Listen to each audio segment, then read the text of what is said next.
তাকবীর, আল্লাহু আকবার, ইয়া রাসূলুল্লাহ, ইয়া হাবিবাল্লাহ। আসসালামু আলাইকুম দেশবাসী, আমরা দল মত ভুলে যে আমরা মুসলমান যেখানে আছি, আসুন সবাই কালেমার প্রতি অটল হই এবং ফিলিস্তিনের পাশে দাঁড়াই।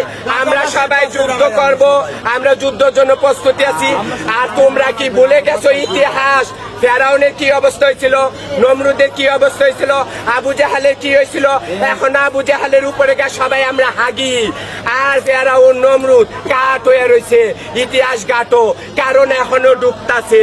ইতিহাস গাইটা মুসলমানদের সাথে আসো, নাইলে আল্লাহর তরফ থেকে এমন গজব আইব।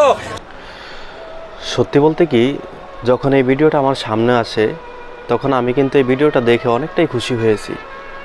কেননা আমরা কিন্তু এই যে যাদের কাছ থেকে যেসব বিষয় পাইতে আছি, আসলে আমরা কখনো আশা করি নাই ওদের ভিতরেও কিন্তু ভালো মনুষ্যত্ববোধ আছে।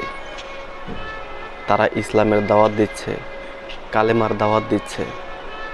আসলে ওদেরকে কিন্তু সমাজে আমরা অনেকেই বাঁকা চোখে দেখি, কিন্তু আসলে এটা কিন্তু মানুষের কাজ না।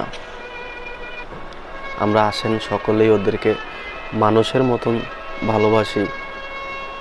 কি ভাই, ভিডিওটা শেয়ার করবেন না? ভিডিওটা শেয়ার করে দেন, আইডিটা ফলো করে দেন।